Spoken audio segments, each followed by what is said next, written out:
लोगों को कि थोड़ा सा पेन हुआ तो पेन किलर खा लेते हैं, सिर में दर्द हुआ, माइग्रेन हुआ, पेन किलर खा लेते हैं। कैसा आपको क्या लगता है कि इसमें न्यूट्रिशन और डाइट और उनकी लाइफस्टाइल का कितना इंपॉर्टेंट रोल है, और ये पेन किलर खाना क्या सेहत के लिए सेफ है उनके लिए या कैसा? पेरी मेनोपॉजल, मेनोपॉजल और पोस्ट मेनोपॉजल, ये तीनों की क्या एज ग्रुप होती है और कैसे इसको आइडेंटिफाई किया जाए? ये मिड एज फीमेल्स की जिनको अक्सर ये एक्सीडेंटल फ्रैक्चर्स और बोन जॉइंट पेन की प्रॉब्लम हो जाती है, वहीं उनको फ्रोजन शोल्डर की भी एक प्रॉब्लम होती है जो बहुत ज़्यादा कॉमनली देखने में मिलती है। आप उसको कैसे हील और ट्रीट करते हैं?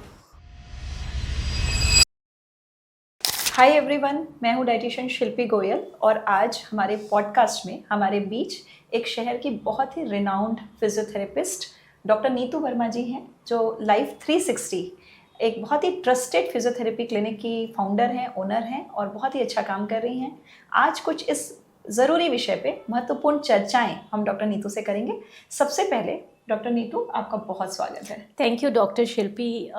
Being so prestigious and renowned owner of NutriShilp, I'm privileged that I got a chance to speak here. Thank you so much. शुरू करते हैं और सबसे पहले तो हमारी ऑडियंस ये जानना चाहेगी डॉक्टर नीतू कि आप अपने बारे में कुछ बताएं, आपके अर्ली एजुकेशन से लेकर के यहाँ तक का आपका सफ़र के बारे में आप बताएं, आपकी थोड़ी सी पर्सनल लाइफ और फैमिली के बारे में भी हमें बताएं। Surely. So I'm born and brought up in Raipur itself. तो रायपुर मेरा होम टाउन है और शादी के बाद भी मैं यहीं सेटल हुई। मेरा एजुकेशन हॉली क्रॉस से हुआ है, देन अपोलो कॉलेज दुर्ग से मेरा बैचलर ऑफ फिजियोथेरेपी हुआ है।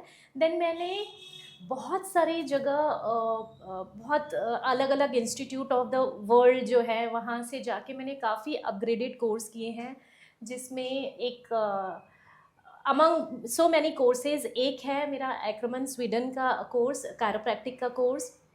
देन कनाडा का एक इंस्टीट्यूट है, वहाँ से मैंने ऑस्टियोपैथी का कोर्स किया है।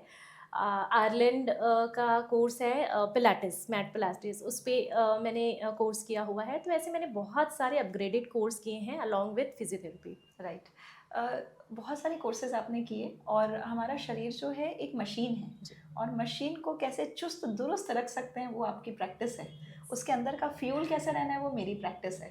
तो आज हम बात करते हैं, जब हम जॉइंट्स पे आते हैं, बॉडी के बोन्स पे आते हैं, बॉडी के ओवरऑल स्ट्रक्चर पे आते हैं, बहुत सारी मैकेनिक्स इसमें मौजूद हैं और हम देखते हैं कि धीरे धीरे जैसे जैसे वेट बढ़ने लगता है और एक एज के बाद स्पेसिफिकली बहुत सारे प्रॉब्लम्स आते हैं डॉक्टर नीतू। खास तौर पे फीमेल्स को हम देखते हैं कि around menopause period, around approximately उस समय पे उनके बहुत सारे प्रॉब्लम्स देखने को आते हैं। इसके बारे में आप क्या कहना चाहेंगे? मेनोपॉज बहुत क्रूशियल टाइम है फीमेल्स के लिए। जैसे मेनार्ची से मेनोपॉज जो है, ये जो फर्टिलिटी पीरियड है, ये भी क्रूशियल है कि every month you are not in a status क्योंकि आप एक ही स्टेटस में हैं। एक बार फॉर्मेशन वाला फेज चलता है और एक बार डिटोरिएशन वाला फेज चलता है, तो पूरे time constantly there is lot of chaos in the system. तो ये जो इंस्टेबिलिटी है, ये हम ऐसे प्रोग्राम्ड है बीइंग फीमेल कि ये हमारा रूटीन बन चुका है।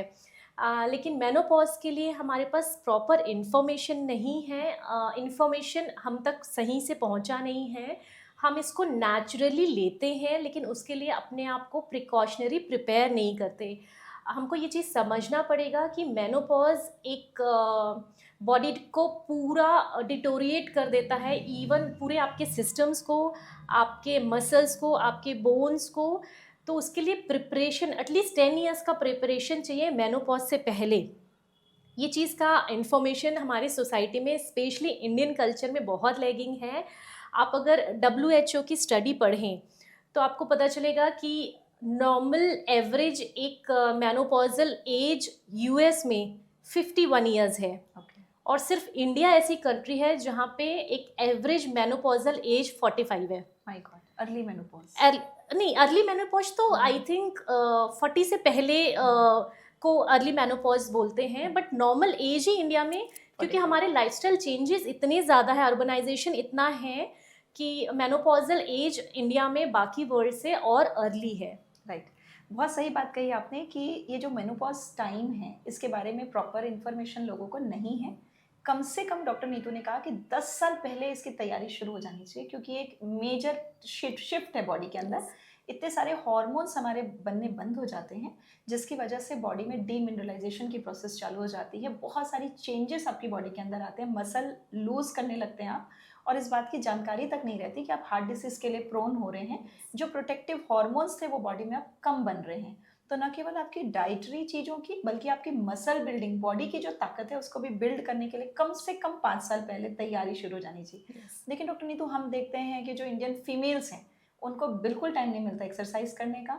बहुत कम अवेयरनेस है लोगों के मन में। लोगों को लगता है घर के काम ही इतने सारे हैं तो हमें एक्सरसाइज करने की ज़रूरत नहीं है, या फिर बहुत सारे लोगों को ये लगता है कि हम केवल वॉक कर लेंगे तो हमारा काम बन जाएगा।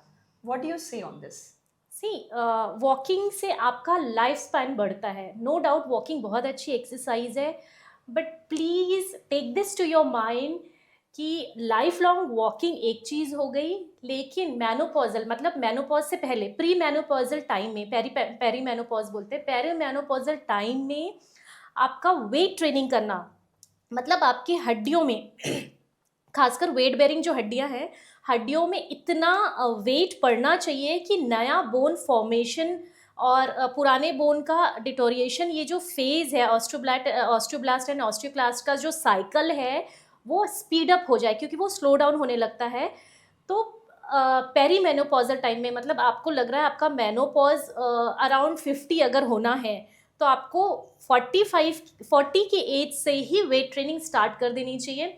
आई tell you one thing doctor Shilpi, before 3 years I was marathon runner, मतलब मैं लॉन्ग रन्स करती थी, बट मुझे शिन पेन आने लगा, तो अभी मेरा रनिंग छूट गया है। And I came across all this studies, I started studying कि बीइंग रनर, इतने टाइम से मैं मैराथन रनर थी और अब जाके मुझे क्यों एक मेरी गाइड थी जो मुझे रनिंग में गाइड करती थी, शी इज़ फ्रॉम US, वो रोज़ रोज़ रोज़ लॉन्ग रन करती है, 20 kilometres 15 kilometres almost every day, and she is around 60, और रनिंग करते हुए उनको स्ट्रेस फ्रैक्चर हुआ, मतलब बिना कोई चोट लगे रनिंग करते करते उनको इतना सीवियर शिन बोन में पेन आया, और पता चला कि उनके बोन में हेयरलाइन फ्रैक्चर है, we call it stress fracture, मतलब उनके बोन में इतना स्ट्रेस पड़ते रहा रोज़ कि वो फ्रैक्चर हो गया।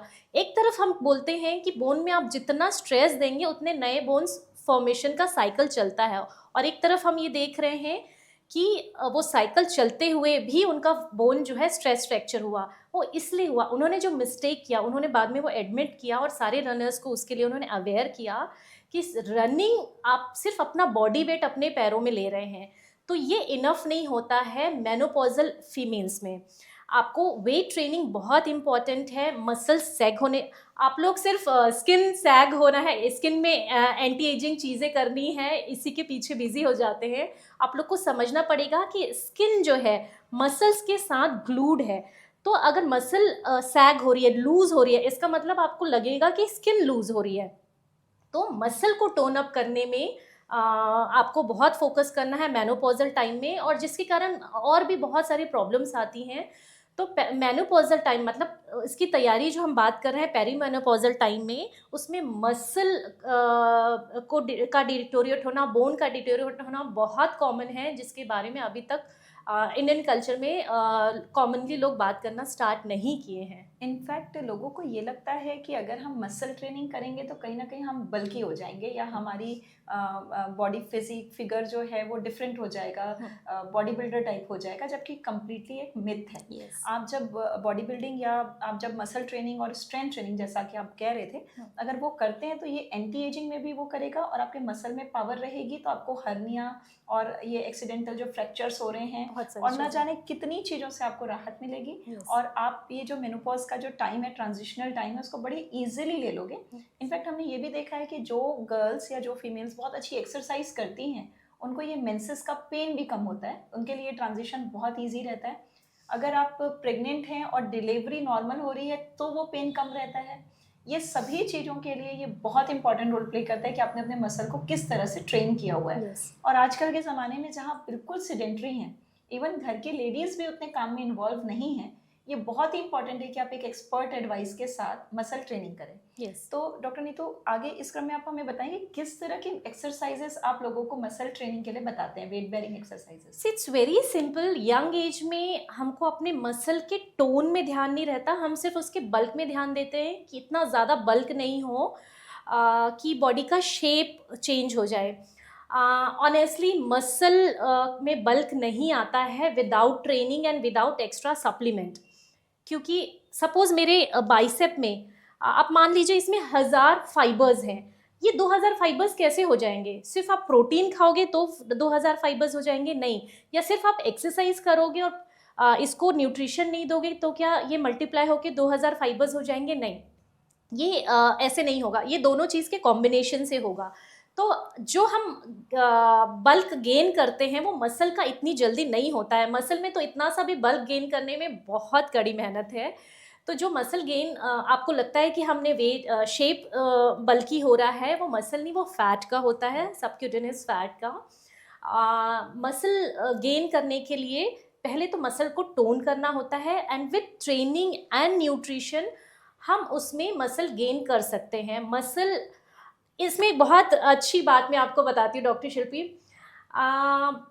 आई थिंक मोर देन 40%, मतलब बॉडी में इतने अलग अलग सिस्टम, इतने अलग अलग ऑर्गन और इतनी चीज़ें हैं, सब में आपका जो टोटल ब्लड है आपकी बॉडी में, आई डोंट रिमेंबर, बट अगर सपोज आपकी बॉडी में 4 लीटर ब्लड है मान लेते हैं, तो 4 लीटर में से उसका 40% जो है, 40 to 50% जो है वो सिर्फ मसल्स में होता है, बाकी सब अलग अलग जगह डिस्ट्रीब्यूट होके रहते हैं। तो आप सोचिए आपकी इतना जो सर्कुलेशन है वो सिर्फ मसल में है, और आप मसल को ही यूज़ नहीं करते हैं, सेडेंट्री लाइफस्टाइल में रहते हैं।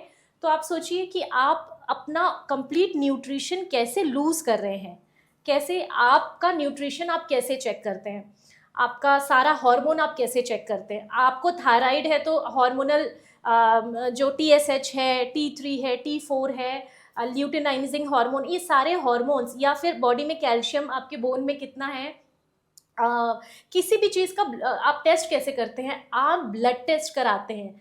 आपको अगर हार्मोन का स्टेटस जानना है तो आप ब्लड टेस्ट कराते हैं। तो ब्लड ही वो ट्रांसपोर्टर और कैरियर है जो लेके जाता है। वो सारा blood, most of the blood आपके मसल्स में है, जिसको आप दिन भर में कोई पंपिंग नहीं करते। खासकर आजकल की if you talk about female population, तो लड़कियां 23-24 तक तो पढ़ाई कर रही हैं, और बहुत सेडेंट्री लाइफस्टाइल, जिनका 8 से 10 घंटे सिर्फ सिटिंग है पढ़ाई के लिए।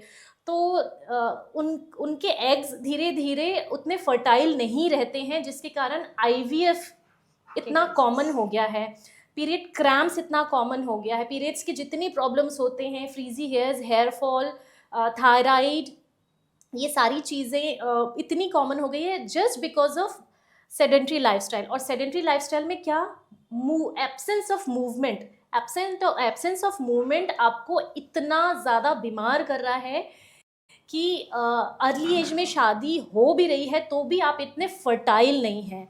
बहुत शादी के तुरंत बाद आपका वेट गेन हो जा रहा है। Weight loss, post pregnancy weight loss करना इतना इजी नहीं है। नेचुरल डिलीवरी, जो नॉर्मल डिलीवरी है, वो बिल्कुल अब हमारे ट्रेंड से चला गया है, सिस्टम से चला गया है। तो ये सारी चीज़ें जो हो रही है वो आई थिंक आपके सिटिंग और सेडेंट्री लाइफस्टाइल और पुअर न्यूट्रिशन के कारण हो रहा है। करेक्ट। तो जितनी भी मॉम्स यहाँ पे इस पॉडकास्ट को देख रही हैं, हम मेक श्योर करें कि हम बच्चों को ये तो कहते हैं कि तुम पढ़ाई करो, ज़्यादा से ज़्यादा टाइम पढ़ाई करो, मेक श्योर करते हैं, लेकिन हम ये मेक श्योर नहीं करते कि हमारा बच्चा कोई ना कोई एक फिजिकल एक्टिविटी ज़रूर करे और करता ही रहे, क्योंकि इससे जब ब्रेन में सर्कुलेशन बढ़ेगा ऑक्सीजन का, ब्रेन शार्पन होगा और कम समय में ज़्यादा चीज़ें आपका बच्चा रिटेन कर पाएगा ब्रेन में। और डॉक्टर नीतू जो बात बोल रही थी कि मसल्स में इतनी पावर है और इतना ब्लड सप्लाई है, और मसल ही वो ऑर्गन है जो इंसुलिन को भी रिलीज कर सकता है और ब्लड शुगर को भी अपटेक कर सकता है। सेकंड, इंसान का जो BMR होता है, जो बेसल मेटाबॉलिक रेट होता है, वो भी इसी बात से तय होता है कि आपकी बॉडी में फैट वर्सेस मसल का क्या रेशियो है। और यही वो चीज़ है जो हमारे हाथ में, हम इसे इम्प्रूव कर सकते हैं। अदरवाइज आपने देखा होगा कि सेम फूड खाकर डिफरेंट बॉडी में डिफरेंट रिस्पॉन्सेज आ रहे हैं, बिकॉज किसी बॉडी में फैट परसेंटेज हाई है, किसी का मेटाबॉलिज्म स्लो है, किसी का मेटाबॉलिज्म हाई है। तो ये हाई मेटाबॉलिज्म वाले लोगों के पास एक्टिव मसल्स है, जिसके कारण कैलोरी को वो यूज अप कर पा रहे हैं और वो आपसे ज़्यादा खाकर भी अपने वेट को मेंटेन कर पा रहे हैं। तो जितनी भी पॉपुलेशन है जो आज इस पॉडकास्ट को देख रही है, हमें गियर अप होना है कि हमें एक्सरसाइज के सभी फॉर्म्स करने हैं। तो डॉक्टर नीतू, इसमें हम लोग अक्सर कहते हैं कि 5S इन्वॉल्व हैं आपकी एक्सरसाइज में: speed, stamina, stretchability, strength and skill. Yes in पांचों को हमें ट्रेन करना है। यस तो अगर हम स्पीड पे काम कर रहे हैं, कभी हम स्ट्रेंथ पे काम कर रहे हैं, कभी हम स्टेमिना पे कर रहे हैं, और कभी स्ट्रेचेबिलिटी पे कर रहे हैं, कभी हम स्किल पे कर रहे हैं जो स्पोर्ट्स में इन्वॉल्व है। तो यहाँ से हम एक चीज़ और आपसे पूछना चाहेंगे कि हम बात कर रहे थे मिड एज फीमेल्स की, जिनको अक्सर ये एक्सीडेंटल फ्रैक्चर्स और बोन जॉइंट पेन की प्रॉब्लम हो जाती है। वहीं उनको फ्रोजन शोल्डर की भी एक प्रॉब्लम होती है जो बहुत ज़्यादा कॉमनली देखने में मिलती है। आप उसको कैसे हील और ट्रीट करते हैं? पहले एक बेसिक से स्टार्ट करते हैं। एक 50 इयर्स का मेल है, तो आप उसके नी का जब एक्सरे कराएंगे तो उनके नी में इतना ऑस्टियोआर्थराइटिस या बोन में उतना ऑस्टियोपोरोसिस नहीं दिखेगा, किसी भी लाइफस्टाइल से आ रहे हों, एज़ कंपेयर टू एक मेनोपॉजल फीमेल जो 50 इयर्स की है और एक मॉडरेट लाइफस्टाइल मेंटेन कर रही है, तो भी उनके में ऑस्टियोपोरोसिस और नी का ऑस्टियोआर्थराइटिस ज़्यादा रेशियो में मिलेगा। इसका मतलब हमारे पीरियड्स, हमारे जो हार्मोन्स है, उसका डायरेक्ट रिलेशनशिप है आपके बोन और जॉइंट हेल्थ में। So coming to the point, frozen shoulder बहुत कॉमनली, और आजकल 40 इयर्स की फीमेल्स को भी हम देखते हैं कि फ्रोजन शोल्डर हो रहा है। वो बोलती हैं मैं घर का सारा काम करती हूँ, मेरी लाइफस्टाइल सेम है, इतना काम तो मैं पहले भी करती थी, मैं दोनों हाथ से बकेट उठाती हूँ और सब करती हूँ, मुझे कैसे फ्रोजन शोल्डर हो गया? मैं तो योगा करती हूँ, ये करती हूँ, वो करती हूँ, और अचानक मैं एक दिन उठी तो मेरा शोल्डर, मुझे कपड़े पहनने में मुझे लग रहा था कि मुझे बहुत सीवियर पेन है, मैं रात को सो नहीं पाई, मुझे लगा मेरे कंधे में बहुत पेन है। ये अचानक हुआ, मुझे कोई चोट नहीं लगी है। They are very apprehensive about this कि नहीं, इसका कोई और रीज़न होगा, हमको बताइए क्या रीज़न है, क्योंकि हमारे लाइफस्टाइल में कोई चेंजेस नहीं है, फिर हमको फ्रोजन शोल्डर क्यों हुआ? And they are like, acceptance ही नहीं होता है जब हम उनको ये बोलते हैं कि या तो आप पेरी मेनोपॉजल है, मेनोपॉजल है, या पोस्ट मेनोपॉजल ऑस्टियोपोरोसिस या ऑस्टियोआर्थराइटिस के कारण आपको ये हो रहा है। वो ये चीज़ एक्सेप्ट ही नहीं करते हैं, क्योंकि हमको प्रोग्राम किया गया है कि ये सब चीज़ें फीमेल्स के लिए बहुत नॉर्मल है। लेकिन अब ये हमारा ये जो ईरा है, ये जो लाइफस्टाइल है, इसके कारण फ्रोजन शोल्डर हमारे लिए बहुत कॉमन हो गया। आप लोग सब देखिए कि अगर आप होम मेकर हैं तो दिन भर में आप ऐसा क्या काम करते हैं कि दिन भर में आपने एक बार हाथ ऐसे उठाया हो? हमारा किचन का भी काम है, कोई भी काम है, फ़ोन हम ऐसे देखेंगे, किचन में काम हम इस रेंज में करेंगे। आपने दिन भर में एक बार भी चेक नहीं किया कि ये शोल्डर ओपन है कि नहीं ओपन है, तो आपको कैसे पता चलेगा कि ये धीरे धीरे कैप्सूल टाइट हो रहा है और इसमें फ्रोजन शोल्डर डेवलप हो रहा है? जिस दिन पेन ट्रिगर करता है, किसी भी रीज़न से पेन ट्रिगर कर देता है, उस दिन आप बोलते हैं हमको फ्रोजन शोल्डर अचानक एक दिन हुआ है, हम सो के उठे, हमारा शोल्डर फ्रोजन था। ऐसा नहीं होता है। तो हार्मोन का डायरेक्ट कनेक्शन है आपके मसल्स, बोन्स, लिगामेंट, टेंडन्स। आप देखेंगे कि प्रेगनेंसी में हमेशा फीमेल्स कंप्लेन करती हैं बैक पेन, बहुत कॉमन है, बैक पेन होता है। हमको लगता है कि बेबी का वेट बढ़ रहा है, इसीलिए उसमें बैक में लोड आ रहा है। एक्चुअली जो बेबी का लोड इतना नहीं है कि वो हमारा बैक उसको बेयर नहीं कर सकता। द प्रॉब्लम इज़ जो हमारे रिलैक्सिंग हार्मोन होते हैं, जो हमको प्रिपेयर करते हैं नॉर्मल डिलीवरी के लिए, और बेबी का साइज़ बड़ा हो तो ये जो पेल्विस है, पेल्विस को वो प्रिपेयर करता है कि रिलैक्स हो जाए, सारे लिगामेंट्स, टेंडन, सारे चीज़ें रिलैक्स हो जाए, तो पेल्विस का शेप बड़ा होते जाए और बेबी का साइज़ बढ़े तो वहाँ फिट होते जाए। इसके प्रिपरेशन के लिए ब्रेन जो है रिलीज़ करता है रिलैक्सिंग हार्मोन, और जब आपके टेंडन्स, लिगामेंट्स रिलैक्स होते हैं तो हम नॉर्मल डिलीवरी के लिए भी प्रिपेयर होते जाते हैं। इस एग्जाम्पल का यहाँ पे सिग्निफिकेंस क्या है? हार्मोन आपके लिगामेंट और टेंडन को रिलैक्स करते हैं। जब हार्मोनल इम्बैलेंस होता है मेनोपॉजल टाइम में, तो आप देखना चलते चलते अचानक आपका एंकल ट्विस्ट हो गया, नॉर्मल आप चल रहे हैं, एंकल ट्विस्ट हो गया, आपके घुटने लचक गए अचानक एक दिन, या आप रोज 10 बार सीढ़ी ऊपर नीचे करते थे, आपको पेन नहीं था, लेकिन अब आप 2 बार ही दिन भर में सीढ़ी ऊपर नीचे करेंगे, आपको नी पेन आने लगेगा। और हम उठा के कैल्शियम खाने लगते हैं। हम कभी नहीं सोचते कि अपना एस्ट्रोजन और प्रोजेस्टेरोन बैलेंस कर लें, तो हमारे लिगामेंट टेंडेंस जो है वो टोन अप रहेंगे, रिलैक्स नहीं होंगे और हमको कोई ऑस्टियोआर्थराइटिस नहीं होगा। हम ऐसे सब चीज़ें सोचते ही नहीं हैं। तो हॉर्मोन्स का डायरेक्ट कनेक्शन है आपके फ्रोजन शोल्डर जैसे सिम्टम, नी अर्थराइटिस, हील्स पर, जिसको हम हील की हड्डी बढ़ गई है, एड़ी की हड्डी बढ़ गई है, ऐसा जो बोलते हैं, ये सारे जो सिम्टम्स हैं ये बहुत कुछ पेरीमेनोपॉजल और मेनोपॉजल सिम्टम्स होते हैं। करेक्ट। डॉक्टर येदो, ये तो बहुत अच्छी इन्फॉर्मेशन आपने दी कि कोई भी चीज़ ओवरनाइट नहीं हुई है। लोगों को ये भी लगता है कि शायद हम डायबिटिक भी ओवरनाइट हो गए हैं। कल तक पिछले 3 महीने में तो मेरा ब्लड शुगर नॉर्मल था और ये अचानक बढ़ा है क्योंकि मैंने इस बार मीठा बहुत खाया है। तो ये सोचना और ये एक्सेप्ट करना बहुत ज़रूरी है कि समय पर अगर हम राइट अप्रोच ले लें तो प्रिवेंट कर सकते हैं बहुत बड़ी बड़ी बीमारियों को। और मेरा ये फेवरेट स्टेटमेंट है, मैं आपसे शेयर करना चाहूँगी कि जब फैटी लिवर आता है तब दरवाजे तक आपकी डिसीजेस पहुँच गई हैं। और उस समय अगर आपने इसको टेकन फॉर ग्रांटेड ले लिया तो आने वाले 4 या 5 सालों में आप 4 या 5 और बड़ी बीमारियों के शिकार होने वाले हो, जैसे कि डायबिटीज़, जैसे कि ब्लड प्रेशर, जैसे कि और भी कई मेजर प्रॉब्लम्स। तो ये चीज़ों को हम टेकन फॉर ग्रांटेड नहीं ले सकते हैं। ठीक उसी तरह आप शुरू से हम कंटिन्यूसली इसी बारे में बात कर रहे हैं कि अगर आप मेनोपॉज पे अप्रोच कर रहे हो तो ये राइट टाइम है, 10 साल पहले से तैयारियां शुरू कर लीजिए। आपको अपनी बॉडी को टाइम देना ही होगा through proper muscle training, through proper nutrition, through proper night sleep and through proper stress management and emotion management, जो कि रियली लैकिंग दिखता है हमारे समाज में और हमारे ऊपर। एक्चुअली डॉक्टर शिल्पी, हमको बस ये बताया गया है कि मेनोपॉजल सिम्टम मतलब हॉट फ्लशेस, अचानक आपको गर्मी लगेगी, पसीना आएगा, पल्पिटेशन होगा, थोड़े आप रेडिश पिंकिश हो जाएंगे, सब कुछ जलन होगी, तलवों में जलन होगी, पाम में जलन होगी, थोड़े टाइम के लिए ऐसा लगेगा खूब एसी चला दे, अचानक ठंडा अचानक गर्म लगने लगेगा, और मूड स्विंग होना, जो फीमेल्स को पूरे मेनार्ची से मेनोपॉज तक तो मूड स्विंग्स रहते ही हैं। तो mood swings, anxiety, hot flushes, बस इतने से ही सिम्टम्स हमको बताए गए हैं मेनोपॉजल के। But menopausal is beyond this. आपको ऐसा, मैं परसों की ही बात बता रही हूँ, एक फीमेल है जो अपने दोनों बच्चे और हस्बैंड से बहुत अटैच है और पूरे टाइम वो काम करती हैं।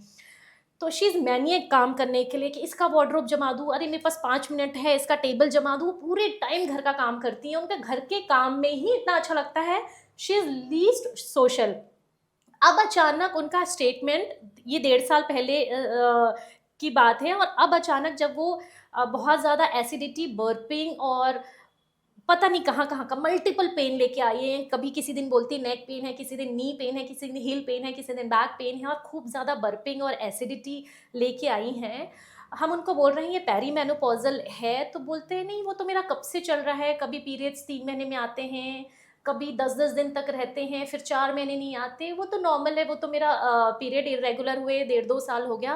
लेकिन वो ये चीज़ नहीं समझ रही हैं कि इतने बॉडी एक्स वापस आना उनको लग रहा है, simply she is feeling falling apart. उनको लग रहा है कोई मुझे समझ ही नहीं पा रहा है कि मुझे इतनी प्रॉब्लम हो रही है, मुझे क्यों हो रहा है, मुझे कुछ डिप्रेशन हो गया है क्या, मुझे इतनी प्रॉब्लम क्यों हो रही है, मेरे घर वाले क्यों मुझे समझ नहीं पा रहे हैं। तो she is in self doubt, self dilemma कि उनको इतनी प्रॉब्लम अचानक क्यों हो रही है। उनके लाइफस्टाइल, इतना काम तो वो पहले भी करती थी, इन्हीं काम में वो हमेशा इन्हीं चीज़ों में खुश रहती थी, अब इन चीज़ों में खुश क्यों नहीं है, मेरी फैमिली मुझे सपोर्ट क्यों नहीं करी, मेरी फैमिली मेरी बात समझ। So female start feeling during menopause they are falling apart. उनको कोई समझ ही नहीं पा रहा है, वो खुद अपने बॉडी नहीं समझ पा रही हैं कि कभी गर्मी लगती है, कभी ठंडी लगती है, और इतने मूड स्विंग्स होते हैं। और रात को अचानक इतनी गहरी नींद आती थी, काम करके थक के सोने वाली फीमेल बोलती है कि मैं अचानक इतने बजे मेरी नींद खुल जाती है, सुबह 4 बजे तक मैं करवट बदलते रहती हूँ, मुझे इंसोमिया हो गया है, मैं ओवर थिंकिंग करने लग गई हूँ। But believe me guys, these are all perimenopausal and menopausal symptoms. तो आप हर चीज़ को इंडिविजुअली देखना बंद कीजिए कि मेरा नी पेन ऑस्टियोआर्थराइटिस के कारण है, मेरा shoulder pain lack of movement के कारण है, मेरे को एसिडिटी, बर्पिंग, मे बी मैं खराब खाना, ऑयली स्पाइसी या कुछ भी मिस्टेक हो रहा है, एक दिन मैंने उस दिन बाहर खा लिया था इसलिए, ये सारी चीज़ों को अलग अलग देखना बंद कीजिए और इन सबको अपने पीरियड्स, अपने मेनोपॉजल सिम्टम से जोड़ के देखिए, आपको ज़रूर आंसर मिलेगा। करेक्ट। आपने बहुत सारे लोगों की दिल की बात आज टच की है और आपने सबके जो सारे लोगों के मन के सवाल हैं, सेल्फ डाउट की फीलिंग है जो एक फीमेल सोचती रहती है, सबको साथ में रख दिया। एक चीज़ और जो लगती रहती है लोगों को कि थोड़ा सा पेन हुआ तो पेन किलर खा लेते हैं, सिर में दर्द हुआ, माइग्रेन हुआ, पेन किलर खा लेते हैं। कैसा आपको क्या लगता है कि इसमें न्यूट्रिशन और डाइट और उनकी लाइफस्टाइल का कितना इंपॉर्टेंट रोल है, और ये पेन किलर खाना क्या सेहत के लिए सेफ है उनके लिए या कैसा? देखिए, इतनी अवेयरनेस तो आज के टाइम में हर फीमेल जिसके पास स्मार्टफोन है उसको ये अवेयरनेस है कि पेन किलर नहीं खाना है, चाहे वो मेड है, चाहे वेल एजुकेटेड वर्किंग फीमेल है। लेकिन आप बताइए, क्या वो इस इंफॉर्मेशन के साथ भी जो उस पेन किलर उनके किडनी को डैमेज कर रहा है, इसके बाद भी क्या वो पेन किलर खाना छोड़ दिए? नहीं। सो ये तो सेल्फ अवेयरनेस वाली चीज़ है, इन्फॉर्मेशन आपके पास है फिर भी आप कर रहे हैं, तो आप अपना डैमेज कॉन्शियसली करते जा रहे हैं। कुछ नहीं होना है, pain killer for time being आपका पेन दबाएगा और वापस जब पेन आएगा और पेन किलर खा के आप थक जाएंगे तो डॉक्टर शिल्पी या मेरे पास आके क्वेश्चन करेंगे कि मेरा पेन क्यों नहीं ठीक हो रहा है। आपने 3 साल, अभी आप मेरा एक रील देखेंगे, 25 ईयर्स से वो फीमेल को हेडेक एंड माइग्रेन था, 25 ईयर्स से, और हमने 12-15 सेशंस किए और फर्स्ट सेशन से ही उनको बेटर लग रहा था।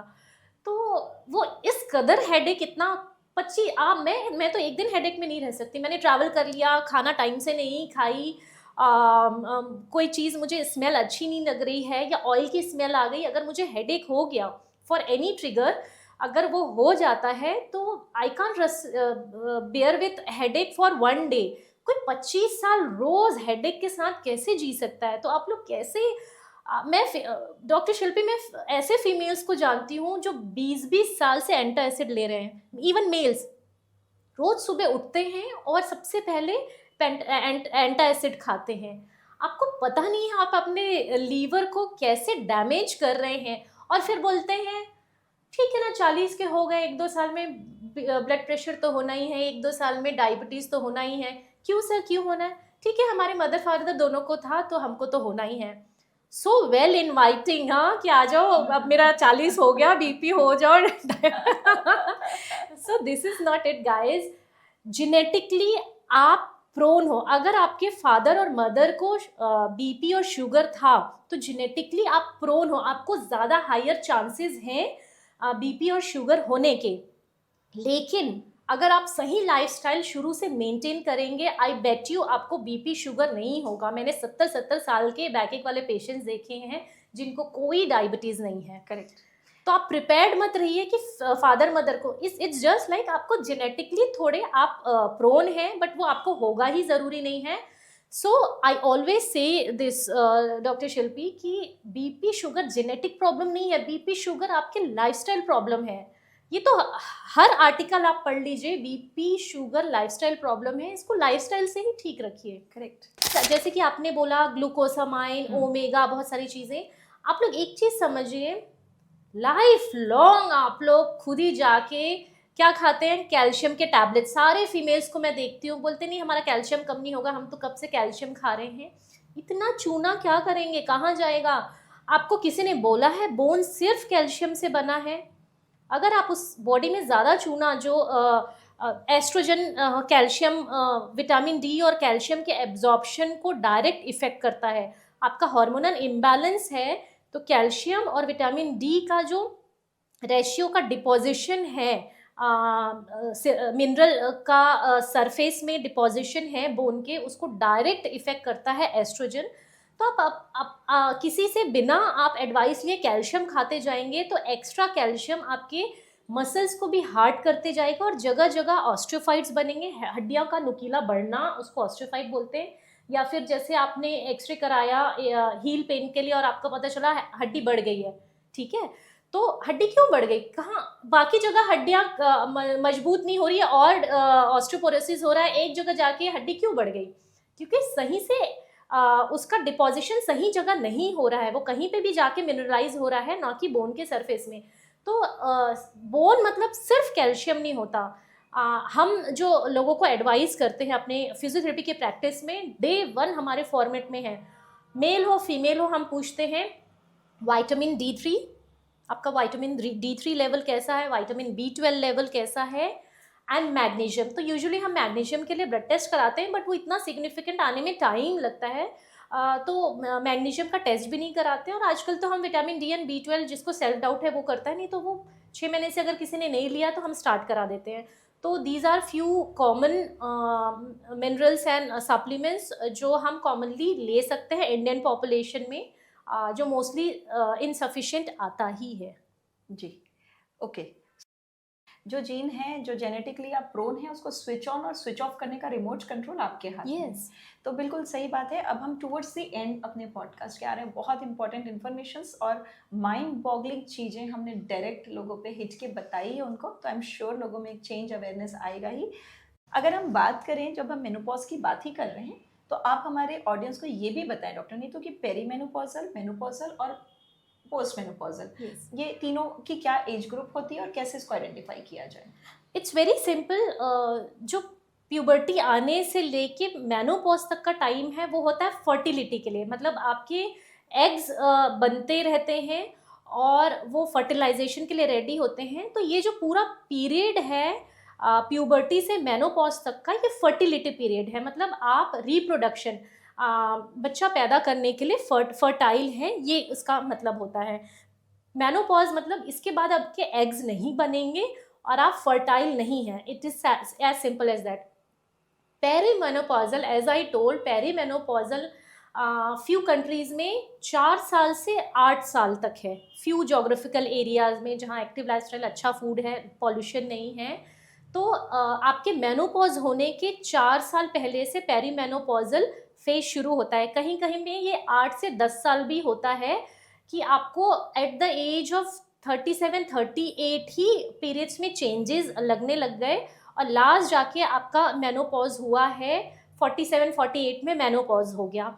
तो आप इसको रफली मान के चलिए, इन जनरल 6 to 8 ईयर्स या 4 to 10 ईयर्स, 8 ईयर्स, ये जो पीरियड है पेरीमेनोपॉजल का, पेरीमेनोपॉजल में हम बहुत सारे बॉडी में चेंजेस देखते हैं कि अननेसेसरली वेट गेन हो रहा है,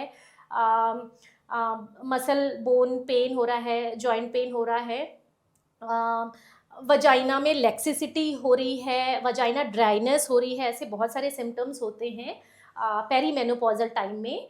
और उसका पीरियड आप रफली 4 to 10 ईयर्स मान लीजिए अलग अलग जोग्राफिकल एरिया में। तो ये मेनोपॉज से पहले का पीरियड पेरीमेनोपॉजल हुआ। मेनोपॉज, आप मेनोपॉज किसको बोलेंगे? आपके पीरियड्स एक बार आज आए, उसके बाद सीधे 4 महीने पहले 4 महीने बाद में आए, तो आप क्या इसको बोलेंगे? इसको पेरीमेनोपॉजल बोलेंगे। जब आपके पीरियड्स स्ट्रेट 12 महीने तक, मतलब 1 साल तक आपको कोई पीरियड्स नहीं आएंगे, उसको हम बोलते हैं हाँ अब इनका मेनोपॉज हो गया। So lack of, absence of periods for straight 12 months, उसको हम बोलते हैं मेनोपॉज। उसके बाद जो नॉन फर्टाइल बिना पीरियड्स के जो पीरियड रहेगा रेस्ट ऑफ लाइफ, अगर फीमेल की लाइफ स्पैन जो है 70 साल है, 70 साल तक कोई फीमेल 50 ईयर्स में उसको मेनोपॉज हुआ है, वो 70 साल तक उनकी लाइफ है, तो ये लास्ट का 20 साल जो है वो पोस्ट मेनोपॉजल है। करेक्ट। तो बहुत सारी इन्फॉर्मेशन डॉक्टर नीतू ने आज शेयर की है हमारी टॉक्स में। बहुत सारी और चीज़ें हैं जो हम आने वाले पॉडकास्ट में और रिकॉर्ड करेंगे और डेप्थ में जाएंगे। आज हमारा जो पूरा एपिसोड था वो था कि कैसे हम अपने आप को पेरीमेनोपॉज और मेनोपॉज सिचुएशन के लिए फीमेल बॉडी स्पेसिफिकली जो जॉइंट्स पेन की प्रॉब्लम झेलते हैं और बहुत सारे दूसरे प्रॉब्लम्स आते हैं, उसको कैसे आइडेंटिफाई कर सकते हैं, कैसे उसके लिए बॉडी को वेल प्रिपेयर कर सकते हैं और किस तरह से छोटे छोटे डाउट्स को हम दूर करके एक कॉन्फिडेंट लाइफ जी सकते हैं। तो आज के इस एपिसोड में आने के लिए डॉक्टर नीतू आपका बहुत सारा धन्यवाद। Thank you so much doctor Shilpi. आपने अपना जो वैल्यूबल टाइम निकाला उसके लिए very very thank you so much.